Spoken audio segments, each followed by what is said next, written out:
ಒಬ್ಬ content creator ಆಗಿದ್ರೆ R YouTuber ಆಗಿದ್ರೆ ಅವ್ರು ಇನ್ನು ಮುಂದೆ ನೀವು ಕ್ರಿಯೇಟರ್ ಆಗಬೇಕು ಅನ್ಕೊಂಡಿದ್ರೆ ನಿಮಗೆ ಬೆಟರ್ ಸೌಂಡ್ ಕ್ವಾಲಿಟಿಗೆ ಒಂದು ಪ್ರೊಫೆಷನಲ್ ಮೈಕ್ ಖಂಡಿತ ಬೇಕಾಗುತ್ತೆ. ಈ ಒಂದು ಮೈಕ್ ನಿಮಗೆ ಕ್ಲೀನ್ ಮತ್ತು ಪ್ರೊಫೆಷನಲ್ ಸೌಂಡ್ ಕ್ವಾಲಿಟಿನ ಕೊಡುತ್ತೆ. ಈ ಒಂದು ಮೈಕ್ ನ ಯೂಸ್ ಮಾಡೋದು ತುಂಬಾನೇ ಸುಲಭ. ಇದರೊಂದಿಗೆ ನಿಮಗೆ ಒಂದು ಕೇಬಲ್ ಸಿಗುತ್ತೆ. ಒಂದ್ ಸೈಡ್ ನ ಮೈಕ್ ಗೆ ಅಟ್ಯಾಚ್ ಮಾಡಿ ಇನ್ನೊಂದ್ ಸೈಡ್ ನ ನಿಮ್ಮ PC ಆರ್ ಮೊಬೈಲ್ ಗೆ ಅಟ್ಯಾಚ್ ಮಾಡಿ ನೀವು ಈಸಿಯಾಗಿ ಸೌಂಡ್ ರೆಕಾರ್ಡ್ ನ ಮಾಡಬಹುದು. ಇದನ್ನ ನೀವು ನಿಮ್ಮ ಮೊಬೈಲ್ ಫೋನ್ ಗೆ ಈಸಿಯಾಗಿ ಅಟ್ಯಾಚ್ ಮಾಡೋಕೆ ನಿಮಗೆ C ಟೈಪ್ ಅಡಾಪ್ಟರ್ ಕೂಡ ಸಿಗುತ್ತೆ.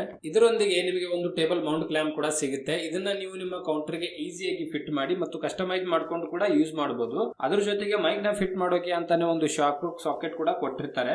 ಅದಲ್ಲದೆ ನೀವು ಇದನ್ನ ನಿಮ್ಮ ಟೇಬಲ್ ಮೇಲೆ ಇಟ್ಟು ಯೂಸ್ ಮಾಡೋಕೆ ಅಂತಾನೆ ಒಂದು ಟ್ರೈಪಾಡ್ ಕೂಡ ಸಿಗುತ್ತೆ. ಆರ್ ನೀವು ಇದನ್ನ ಕೈಯಲ್ಲಿ ಹಿಡ್ಕೊಂಡು ರೆಕಾರ್ಡ್ ಮಾಡೋ ಹಾಗಿದ್ರೆ 2 ಮೀಟರ್ ನಿಮಗೆ ಕೇಬಲ್ ಕೂಡ ಸಿಗುತ್ತೆ. ಎಲ್ಲದಕ್ಕಿಂತ ಹೆಚ್ಚಾಗಿ ವಾಯ್ಸ್ ನಾಯ್ಸ್ ನ ಕ್ಲಿಯರ್ ಮಾಡೋಕೆ ಅಂತಾನೆ ನಿಮಗೆ ಇದರೊಂದಿಗೆ ಒಂದು ಫಾರ್ಮ್ ಕ್ಯಾಪ್ ಹಾಗೂ ನಾಯ್ಸ್ ಫಿಲ್ಟರ್ ಕೂಡ ಸಿಗುತ್ತೆ. ಒಂದು ಒಳ್ಳೆ ಸೌಂಡ್ ಕ್ವಾಲಿಟಿ ಒಂದಿಗೆ ಈ ಒಂದು ಮೈಕ್ ನಿಮಗೆ ತುಂಬಾನೇ ಕಡಿಮೆ ಬೆಲೆಯಲ್ಲಿ ಸಿಗುತ್ತೆ. ಇದ್ರ ಲಿಂಕ್ ನಿಮಗೆ ಬೇಕಾಗಿದ್ರೆ ಕಮೆಂಟ್ ಸೆಕ್ಷನ್ ಅಲ್ಲಿ ಮೈಕ್ ಅಂತ ಟೈಪ್ ಮಾಡಿ ಕಮೆಂಟ್ ಮಾಡಿದ್ರೆ ಲಿಂಕ್ ನಾನು ನಿಮಗೆ ಡೈರೆಕ್ಟ್ ಆಗಿ DM ಗೆ ಸೆಂಡ್ ಮಾಡ್ತೀನಿ. ಮುಂದಿನ ವಿಡಿಯೋದಲ್ಲಿ ಮತ್ತೊಂದು ಮಾಹಿತಿ ಮೂಲಕ ನಾನು ನಿಮಗೆ ಸಿಗ್ತೀನಿ. ಅಲ್ಲಿವರೆಗೂ ಧನ್ಯವಾದಗಳು.